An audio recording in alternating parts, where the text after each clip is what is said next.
everyone, and welcome to Heart and Hand, the Rangers podcast. My name is David Edgar, and I am delighted this week to be joined on the podcast. For once, after a victory, we haven't smashed the emergency glass and bust them out after a defeat. He's here to talk about not only a victory, but Rangers' biggest league victory in a number of years.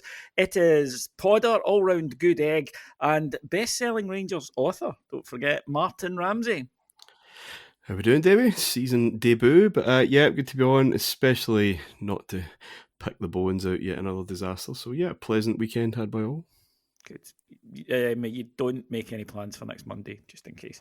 Right, let's get on with happier news at the start, and that is, of course, Rangers' victory over Ross County on Saturday by 6-0. Martyn and I were doing press for Heart and Hand on Saturday, and Martyn, before the game, we spoke about it, and both of us said the same thing, which is, look, this is a poor Ross County team, and that's not me having a dig at Rangers' performance, because what we said is the only way to get credit when you're playing a side who are as limited as Ross County is to smash them and play good attacking football and send everyone home happy.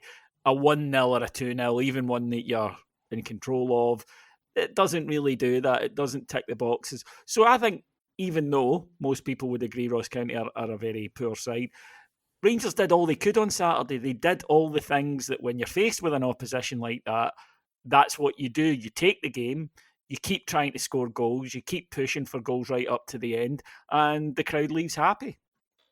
No, you're absolutely right. I mean, the standard of the opposition does not always make for those kind of Saturdays. We have seen Rangers huff and puff and toil against some pretty dreadful sides in the past. So you're absolutely right. We had a kind of similar mindset at lunchtime on Saturday that it wasn't just the win. We desperately needed to see some fluidity, to see some evidence of combinations, evidence of work done really in the week in the training ground, evidence that players had met one another. And yeah, I think we got that and more. And I think the manager kind of used that word quite a lot, but combinations and connectivity and things afterwards. So clearly he saw stuff on Saturday that he has been seeing during the week that he doesn't always see on match day. If there is one very, very silver lining, very, very small sliver of a silver lining about going out of Europe, it's given us 2 complete weeks either side of games, rather than all the focus on that and the travel going into it. But as you say, you need to see evidence that has been used correctly. And I think we have in the last 2 matches. You saw things against St Johnstone that were embryonic, that you could see what it was trying to be without it really being it. Then you saw improvements in it on Saturday. And that really is all I think fans are after. Just, can we continue to see that improvement overall? Can we continue to see people getting better? As you say, looking like they practice together a lot. It's kind of, it's rehearsal almost, isn't it? That the more you do it, the more you expect it to become smoother and more polished.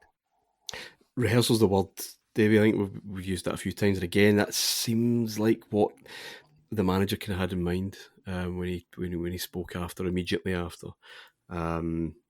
Still stuff they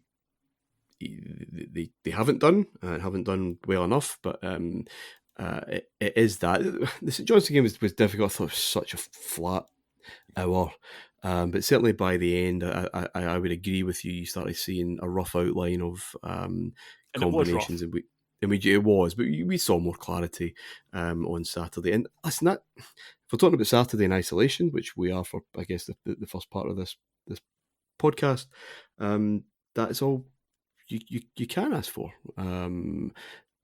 It's just up to us, I guess, as fans and fans around microphones, that we just maybe don't get too carried away about what that means and extrapolate that maybe beyond what we're able to do so at this minute in time. But as I said, we all know we've played Ross County, or we've played teams in that kind of form before, and we have laboured, and Saturday was not a labour at all. No, that's a very good point. You know, it's been 4 years since we've scored 6 goals in a league game.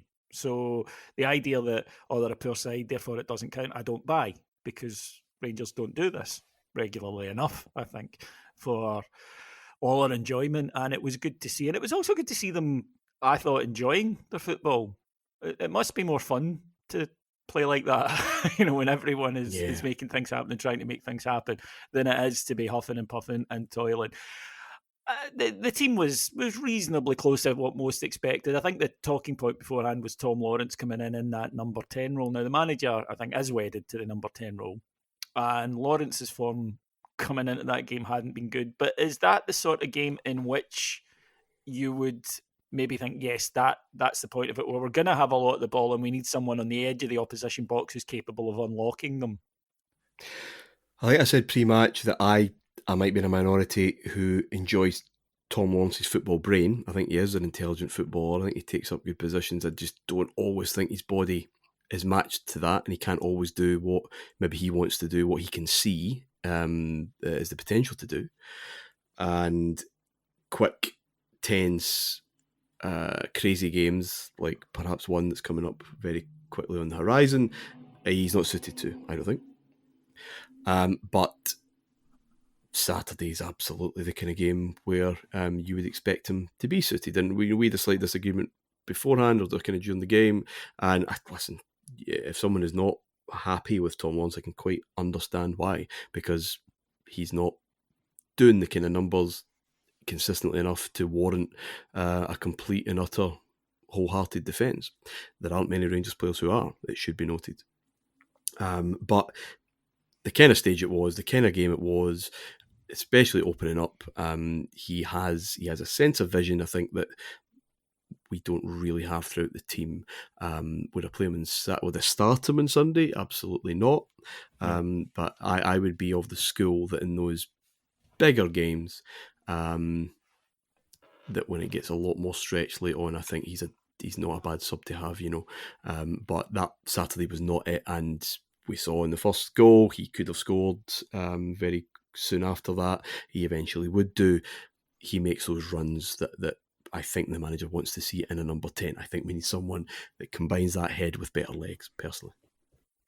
I think we do need another number 10 if we're going to play one anyway, because we have one at the moment that the manager will play. We know, obviously, Hadji, Cantwell, and probably Lowry, the manager, is looking to get out the door. So that does leave you with one. And in any position, I don't think you can have one player if you intend to play. Certainly not this club. No. So I think you absolutely have to have someone else in there as well. And I'm kind of a great believer that you get in a different type of player then. Or, it maybe would be somebody who's a bit more athletic in there, because you've got Lawrence you can bring off the bench, as you say, and say, right, Tom, game's opened up a bit, 70 minutes, on you go and do your thing. Cyril Dessers, a lot of discussion always about Big Cyril, and I did see in one newspaper, in the Times, that speaking about him, their writer said no striker has his flaws examined publicly or more unfairly than Dessers did. Excessively, I think, was the word they used. And I think that a lot of that is legacy from last season. I think that there are always going to be concerns about him because his finishing can be erratic. It can be brilliant sometimes and poor at others. But 2 goals on Saturday, and I liked the goal against St Johnstone and the first one here. I liked because the finishes were no nonsense. There was no dilly-dallying. There was a certainty, a surety about them that maybe comes from fitness, confidence being probably at its highest that it's been at since he's been at Rangers. And I've kind of come round to the school of thought, because obviously I hear a lot of opinions about Dessers. I'm fortunate enough to do what I do is on heart and hand, that I talk to a lot of Rangers fans.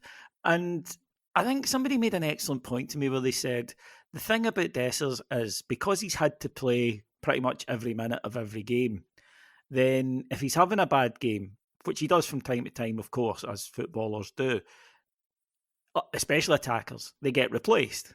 If he's having a bad game, 60 minutes, you're off. Option B goes on, and we can swap it around for the next game if need be. But that doesn't happen with Dessers. So Kiev's a good example. He was having a bad night. The ball wasn't sticking to him. It was bouncing off. When Rangers went down to 10, he wasn't the type of player we needed, because we needed a bit of pace for the out ball. Under normal circumstances, he'd be replaced, but he isn't. And there he's on for another half an hour, in which the focus goes more and more and more on him. And that really what you want with Dessers is what you would get at other clubs and what we should be aspiring towards, which is he's an option. And he might play more regularly than the other options. That's the whole point of it. But again, it's this having to play all the time and the intense laser focus that goes on him that causes that. But he had a very good all-round game on Saturday, I thought. It wasn't just the goals. I'm very grateful for both of them.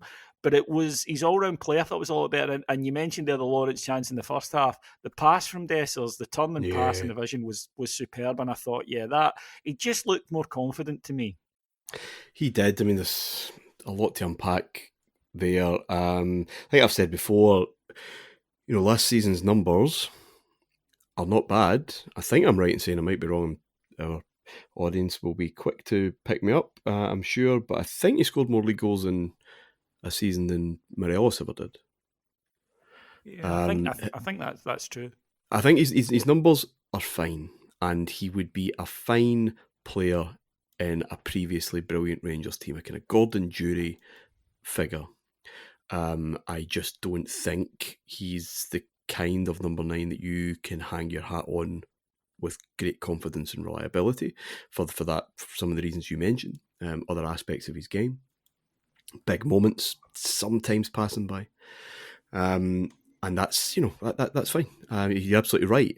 If we're relying on him, that's a Rangers issue rather than a Cyril Dessers issue, I think. And ideally, he would be someone that you can have about. I would.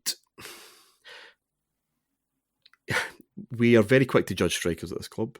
Yes, we are. The greatest in my lifetime took a while because they did not start well, and there are two who, because of injury or illness or whatever else, didn't have the Rangers careers that they may have, but are still fated because they started at a house on fire. We've never seen anything like it. So our opinions are very, very quickly shaped. And despite his numbers, there were big moments last season where he looked like a fish out of water and he didn't deliver, and fans were understandably frustrated. And that happened. Those bad performances happened, and there's this kind of counterweight with the Dessers debate that kind of seems to want us to just dismiss all of that. It can be both. I agree with what you said on Saturday. I think he looked far more accomplished, far more confident again against a defence that he should be more absolutely confident with. Again, but he didn't. But he did. The first goal is probably, well, let's hope that it's quite telling that he didn't fanny about as he is wont to do. Can I check back? But is that a confident? I need to make sure because I'm not confident I'm going to finish. Of course it is. But again, the manager's comments, I thought the manager's interview on Saturday was actually a wee bit more revealing than it normally is, and we might get into various aspects of it later. But he was talking about, because he was asked about 19 questions in Dessers. I wish I'd met him earlier. Yeah, that was cool. I wish I'd met him earlier in his career.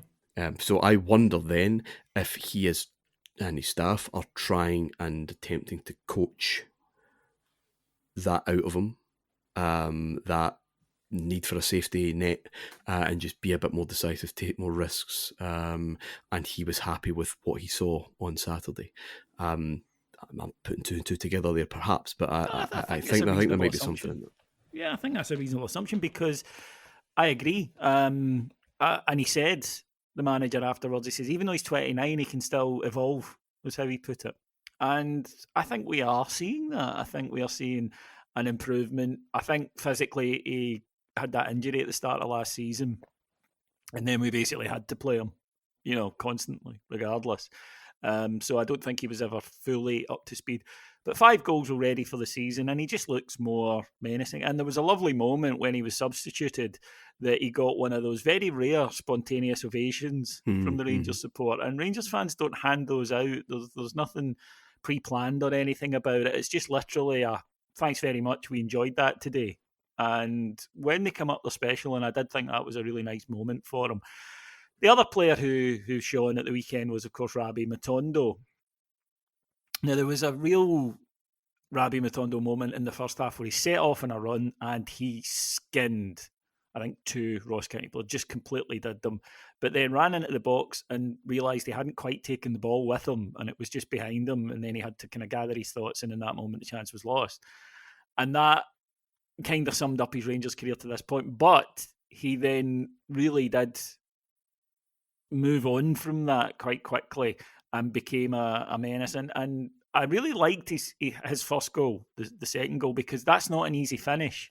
And I think people might look at it and think, oh, it's a tap in. It really isn't. He's got to control it and lift it and guide it. And he manages all of those. And whether or not that just unlocked something in him, the second half was exactly the type of player I want to see, which is I'm going to get to the byline and I'm going to do it repeatedly. And eventually the ball's going to fall for someone if I keep doing that and driving the ball across. He did, and he was rewarded with another assist and then a very fine pass for Tom Lawrence's assist. Loads come off, and we have seen it before. We just haven't seen it often enough. We haven't seen it in games that matter, where there's a lot of jeopardy and tension and whatever else. And that's the story of his Rangers career. It's the story of many of the current squad. My pal texted me about 2 minutes to 3 on Saturday saying Matondo having an absolute stormer today and fans thinking he's brilliant, we should do everything we can to keep him, was the kind of thing that happens to Rangers all the time.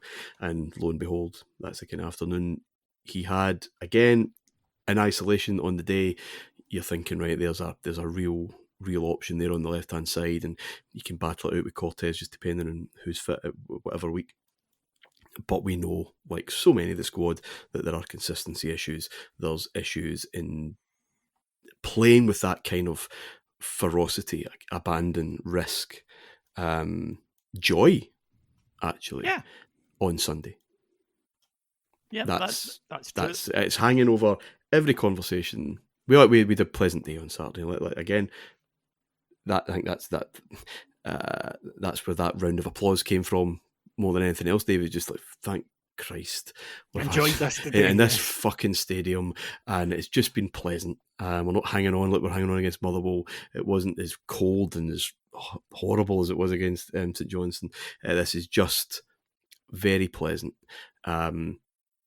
But, and we know the but that's hanging over, how many of those performances will we see on Sunday? How much of that aggression will we see on Sunday? That risk-taking, that gallousness, because that's what matters. Yes, it does. It's doing it in the bigger games. Hopefully, no guarantees, but hopefully that's our last league game at Hampden anyway.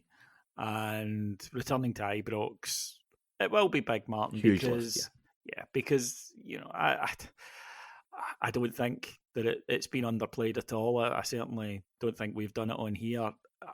This to me has been just catastrophic, and by that people might say it was only a few games away. I'm like, no, for the mood and not being able to play at our home stadium, the historic home, with all that it means to us, has been massive, I think. And the reason for that is, look, we don't particularly enjoy Hampden. I don't know anybody who does. This is not a Rangers thing, incidentally. I think this is a fairly universal thing. It is not a great stadium unless you're there to see a band and you're on the pitch, in which case it's perfectly fine. But they're reluctant to let you on the pitch for football matches, which is understandable. But that kind of, like you and I were talking about one point, we were fortunate enough to have some decent seats at Hampden on Saturday, but there was one moment where something happened and we just couldn't see what was going on. And you think, this is one of the good seats and we can't see what's going on.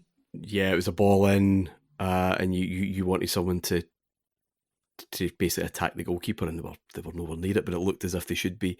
And yeah, that's exactly it. Those media seats are perfectly positioned, one would assume, but even then, but Hampden does have its issues. I still maintain if we'd won a treble last season and we got 3 exciting players over the summer, it would be an annoyance that people would absorb and get by, but we didn't, and therefore it just compounds the kind of summer we had, the kind of summer where there's been one day of sunshine in 3 months, and it just it amplifies that feeling, really, that mood.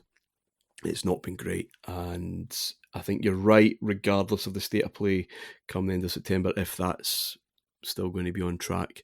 I think there will be a huge lift just to get back to normal. Yeah, I'm very much looking forward to that.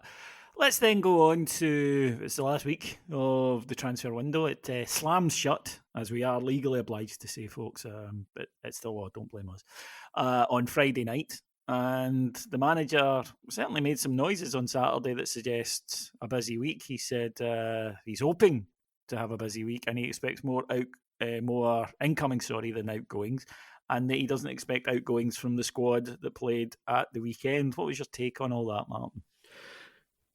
Yeah, well, I mean, hopeful, I suppose, was my take. It's been pretty flat, as we know. I thought it was quite interesting. He's basically protecting those players that were out today. He had been talking earlier, hadn't he, about a bid for Dessers, for example. And correct me if I'm wrong, but it was something along the lines of we did, but it was not for a value where we thought we could go and do better, or at least do better at this stage of the window, which is the big problem when you're selling a first team regular. Time is ticking, and it's not easy just to go and have another go at spending that Dessers outlay if you got your money back a second time around. So I think he was pretty clear in that, and well, Davies, Cantwell, Hadji would be the three that you would expect Rangers will try and shift in some way, and therefore we would expect more than three coming in, and that's kind of been where we've been, Davey, all summer. It's not where anyone wanted to be. We all wanted business done early, see them at pre-season. Significant players that change the mood, change the whole picture, change our dressing room, change their dressing room, just in terms of sitting up and taking notice. Didn't happen, and it's been a case of just shifting players on. It's been a very, very frustrating situation, but such is the way of football at the minute, just in general. I think it's long gone are the days where a club says, we've had this offer, we want you to leave, and a player did the decent thing and say, well, I get that, I know where I'm not wanted, kind of thing, and I'll go. They're very much entitled as they are to sit tight and see what kind of money's on offer elsewhere, and if it's not there, they don't budge. So that's why it's kind of ground to this kind of situation. But we're now in a place where 4 days to make it all happen, which has its own risks. Oh, it certainly does. The one thing I'm kind of holding on to was the speed at which Czerny and Proper were done. And out of nowhere, it seemed, but clearly not, obviously. Yeah. The groundwork had been done. That I'm hoping that Rangers are in that position where there are a few players that it's just a case of everything's pretty much agreed. We just need to press the button on it. And time will tell if that's the case. Incidentally, I don't know. But if it is, then great. And you bring in some players and some quality players. We have the game at the weekend, but then you've got 2 weeks to bed them in, unless they're internationals. So we'll need to wait and see on that one. But yeah, I think that it definitely, the key thing that the club have been saying was we need to reduce the wage bill. Well, they have. Yeah. They have managed to do that and get players out the door. I was a little surprised, happily surprised, that Davis went, because he'd never really shown any interest in doing so. And I kind of felt he might be one that we would be stuck with. Now, yes, people will say, well, it's only a loan, yeah, but it's off the wage bill for a year, and at least then you can make alternative arrangements for this season. Totally. I was very much accepting the fact that he would be around the squad, because he's a huge earner. And that's been an issue. We know the issue of the last couple of years, not necessarily the fees, but some of the deals that we've done on personal levels have hamstrung us, and that's why we're in the kind of situation we're in. But it's a start. We don't know the makeups of those deals. That's the only thing, I guess, with those loan deals. I would expect certainly Hadji be another loan, you would imagine, and just how much we're still shelling out on that, I've no idea. No, but I think it's just vital. One is, as you say, the lift that it gives. And look, there's too much testimony from players over the years at various clubs, various levels. Players get a boost from it as well. when new guys come in the door. Good new guys, obviously, but it just sharpens everybody up. It makes the competition more. It's just good for a club to do it, to bring in players. I mean, you don't need to be Chelsea, and the players there's a happy medium to be struck. Yeah, the players might never meet, but you do need to continually refresh, I think, and just give everyone at the club a wee boost. It boosts the supporters, and as you say, then it gives the manager more options going forward into the season. If I was to say to you right now, you can have 3 players, what positions would be Martyn Ramsey's checklist? I mean, you can make a case for just about every one of them, to be honest. I need another centre-back. We do. Well, I mean, even just sheer numbers tells you that, yes, 100%. Yeah. And if he is persistent with the 10, then it has to be a 10. Which means you're giving me a decision over sticking with Dessers or finding a 6, which I think we've all kind of wanted this all singing, all dancing number 6 that has the vision and the tempo and the kind of composure with a bit of physicality as well. Dessers needs help, so I would probably go for that. I don't think that will happen, by the way. I think he is our main guy, but that would probably do for me. I think we said on Saturday that Sterling Barron combination at the base of midfield, we'd all love better players, as I said, in just about every single chair, but I could live with that, I think. I think it's got potential.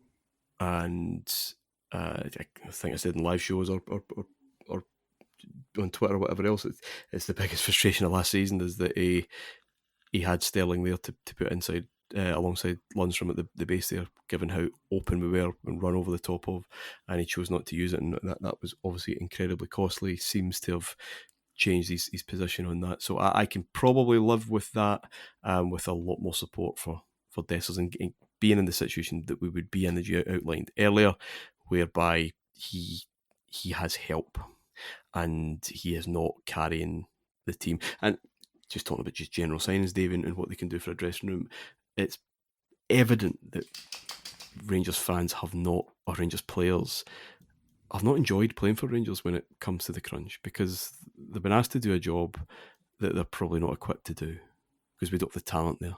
They're desperate for help. They're desperate for players coming in through the spine of the team that give them reassurance. And it's a tale as old as football and time. How big a difference a few players can have to other players who have hitherto been patchy, but all of a sudden aren't carrying that weight. He'll do it, and he's able to do it. He's happy to do it, and all of a sudden they flourish alongside them. And that's what we're hoping for at the start. It hasn't really happened. It'll be interesting to see what we can do. But yeah, that's. Do you trust the spine of the team as it is just now? I don't think many do. I can again deal with the options we have wide. It's still like better, but assuming Cortez does actually come back, and he did give us a bit of brightness. Czerny obviously has something about him. In the real world, those would be the 3 I would like. Yeah, in terms of the spine of the team, something you spoke about there was something I moaned about a lot on here, and listeners will know last season, which was the mobility up the spine of the team. And I think if you now you've got a much younger midfielder that still, has things to improve on. I think Connor Barron, his ball retention can improve, but hopefully it will. He's young enough, certainly. But he's got energy. He's got legs. You put Sterling next to him, and you have that at least. And so many times last season we did not have that. It was just that simple. We just did not have mobility in the middle of the park. And you can, gallows humour about Lundstram towing a caravan, but it did feel like that quite a lot. And other teams spot this. So we'll put a couple of runners in there. Yeah. You're better at keeping the ball than we are, sure. But when you give it away, and you will on occasion, we're going to run straight through there. And it happened to us time after time. So I'm like you, I can live with that. A number 10 and a centre-back, I think, are essential. Then I think an attacker. Now, that might be a wide forward as opposed to a central striker. It might be one of these modern type of players, Martyn, that's so beloved of managers, a hybrid, someone who can play both positions and give you that option, kind of like Sima did last season for us. But yeah, those are, I think, the absolute priority positions. But see, in terms actually of players coming in and giving a boost, I'll just bring out one, Jefty with Matondo. And, Jefty's looked quietly good. I don't think anyone is losing their shit yet. But, you can see why they signed him. You can see he's got ability. And the guy in front of him suddenly looks a bit brighter because he's like, oh, I've got him behind me. I've watched him in training. I rate him. He's good. I think it can help enormously. If you've got 3 or 4 players coming in who boost everyone, it's not just about what they bring you. It's the 5 or 10% you get out of everybody else, I think. And that's what we've been lacking. See also last season, Yilmaz and Cortez, for the brief minutes that they had together, an instant understanding, connection, and it was I thought very obvious that they had some kind of chemistry going on that we were kind of denied seeing being developed. So you're absolutely right. See also in the past when Tav and Borna were at their best, probably Jack and Kamara were fit and able and willing to do a lot of cover and a lot of filling in to allow them to go forward with confidence because they weren't going to get robbed at the back. It's almost as if, Davey, and this is a wild notion, so forgive me, that football is a team game and not about extricating individuals and turning them into gods or wanting them hung from the main square. It's about combinations. Great players can go to a team that just don't suit, and it's an utter shambles. We're doing a Champions League history show on Patreon just now. We're just at the start of the 2000s. Gaizka Mendieta, in the form of his life, one of the best players in the world at that time, goes to Lazio, doesn't work. Is he a shit player? Well, no, it doesn't work in that particular team with the combinations around him. That's what it's all about, what it's always all been about, and that's where recruitment and management has to join up. We need this type of player because I think he'll complement the others around him instead of the scattergun approach that we've seen far too often. It's not unique to us, currently Manchester United have spent a lot of money, Jesus. But it's just individuals and they never seem to knit and they never seem to fit. And one of the reasons Manchester City have been so good is they always do. It's always somebody who, I see what he's got. It's the right player as opposed to a good player, because there's loads of good players out there. But are they what you need? And I think Ben Davies actually is an example of that. I've never thought Ben Davies was rubbish. I just thought he was totally unsuited to Scottish football. And it wouldn't surprise me if he goes to Birmingham and has a very good season down there. Unless he comes to a Rangers team that is utterly flying, is full of pace and technique and is running over the top of teams and always will outscore, and therefore that weakness or that potential weakness doesn't become glaring because you can have ball playing defenders who won't get overly exposed in Scotland because you've got 5 or 6 in front of you that are just combining in all sorts of ways that makes most of the domestic games pretty much academic, but you do need them in Europe. Yes. And that's, again, a tension that's run through Scottish football basically since I've been alive. It is, and I think there is a sense with Rangers recruitment the last several years that it's been too focused on Europe and not enough on domestic. But we are the money. When we came up, because we needed the money. Yeah, exactly. Absolutely, consistent group stage football was a must, sadly, and that we had to be from Gerrard's arrival on. We had to be set up like that. But I wouldn't mind us being a wee bit more set up for domestic football for the next few seasons. Starting this weekend, we're going to Parkhead. Now, I don't want to get too much into previewing it because Cammy will be here later in the week when things are a bit clearer. It's still very early in the week. Manager suggested at the weekend he doesn't expect any fresh injury issues. He might have players in depending on when they arrive, they might be available for the squad. He pointed out an interesting thing, which is that there are players going there who have no experience of it. There are players going there with experience of it. This game at the weekend, Martyn, they've been playing well. It would be remiss of us to say anything else. What are you hoping to see from this Rangers team that we haven't seen in these games in the past? Scoring first. Yeah. Scoring first would be lovely. And the ref not to find a reason to rule it out. Just Rangers doing their job before we get into anything else. Scoring first. And if that doesn't happen, and I think they've scored in the first fucking 5 minutes every game they've played this season or something like that, it not being two very quickly. Or at all, preferably. But that roof caving in kind of thing, that's been the issue. We know that. So who's going to stand up and hold the thing together? That's what I kind of want to see. You want to see decision making. Actually, this is decision making. See, we even talked in times in the first half on Saturday. Yeah, second half was a joy, but until we get that goal, so many players take up great positions, and we have the basis of a good move, and then it's as if their brain falls out their head in terms of the actual execution of the next crucial part. I want to see all 11, but especially in the forward areas, keeping their head when we do venture in there and making things count. But it's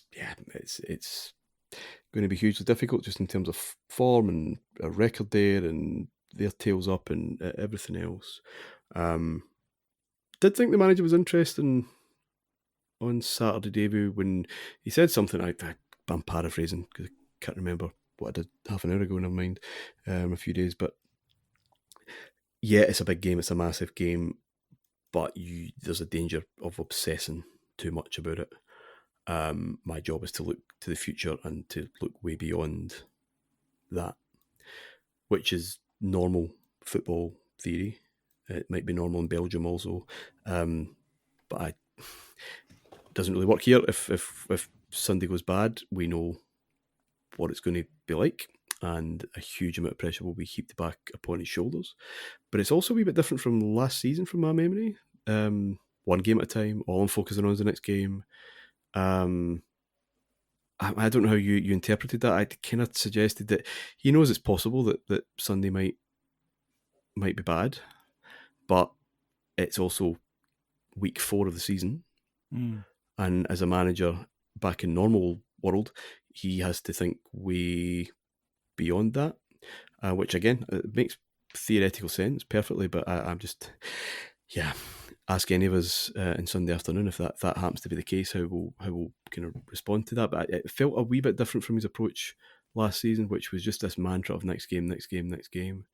So I thought that was maybe interesting, but I could be reading too much into it, as is sometimes my want. Yeah, I think that there's a slight job spec change. I think when he came in last season, it was steady the boat and try and win things. And the short term was what mattered. Yeah. Then in the summer, the job kind of changed slightly, where it was, look, we know we need a lot of changes at this club, and we want you to be here to see it through. Yeah. And now he is considering that. The problem with it is that fans don't start completely fresh in the summer. It would be lovely if everyone could, but that isn't how football works. So you're absolutely right. The counter to it is if Rangers go and do well in this game and get a win or any result really, then it's a huge boost. And I think that there has been a thing with Rangers squads in the past that we haven't looked on these games as opportunities, Martyn, to do exactly that. No, who's licking their lips about Sunday? Well, that's exactly it. And I think as a sportsman, I would want to be going, if we go there and win, by the way, and we're capable of it, then we are, setting ourselves up for potentially an excellent season. And I just don't think there's been enough of that mentality. I don't think there has been either. And I'm sorry to break out the old classics, but this is when you need new faces who have not been scarred in the past and say it's going to be different, lads. I'm here. We're here. This is how it's going to be different, because we're going to do this time, and we're going to do that, and we've got a plan for this particular situation. And that is what changes a dynamic in a dressing room. You go, oh, fuck, we've been doing this wrong. And it is going to be different Sunday, and I can't wait, because we've got guys showing us a kind of new way. That sounds very simplistic, but I believe that's absolutely it. If you go in there with the core of the same guys who have been pasted there, why would you expect them to be going full of the fire and full of confidence? No, and that has been the problem the last few seasons. It's other key individuals who step in and say, I know what's happened before, but it's not going to happen again. And it's not just talk, because anyone can do that, right? Yeah. This is what we're going to do on the pitch. And see, for this 20 minutes, I need you to do that. And see, when we go over that, we're going to do something differently. And then we're going to expand, and then we're going to pick them. Or whatever the plan may be. But it's showing people who have lost there before more often than they've won a new way out of it and selling it. And that's how you get change in sport. It's selling a new plan. And players ask, oh, how did we not think of that before? Or because we've got player X and player Y now, we can do what we weren't able to do before. And I believe this. And that's what leadership is. And that, again, that's where I am on Monday. I'm sure I've changed my mind by Sunday morning, but that's the concern, is that we just haven't got those guys into the building who just completely change the way players think about somewhere they've had bad experiences before. Prove them wrong, Rangers. Prove them wrong. Indeed, please do. Right then, folks, that'll do us for this week on Heart and Hand. Cammy will be back with a fuller preview of the match and hopefully to discuss a few new signings as well later this week on Heart and Hand Extra. If you want more build-up, and you should, because we're very good at it, if I do say so myself, go to patreon.com/Heart and Hand. Still just $1.99 per month to sign up, and you get so many great shows. Martyn even referred to one there, the History of the Champions League, if you need a break from all things Scottish football. But if you don't and you want even more, there is tons of it on the website. Thank you to our producers Mike Lee and Paul Miles, and thank you to Martyn. I assume you've got your alarm clock set to get your Oasis tickets. Oh, we'll have to wait and see what's on offer, David, first. Well, it'd be foolish to be ahead of yourself. I mean, come on. Have they not announced? Yeah, I'm sorry. I thought that. No, tomorrow they're announcing what they're announcing, I think. All right, and then tickets Friday. Aye. One would expect. Oh my, that's an Old Firm weekend, and people buying up early to buy Oasis tickets and celebrating it. There could be some spectacular scenes in the city centre this weekend. Right then, folks, thank you for joining us, and we'll be back next week to discuss the game in full. Take care, everyone. Bye-bye.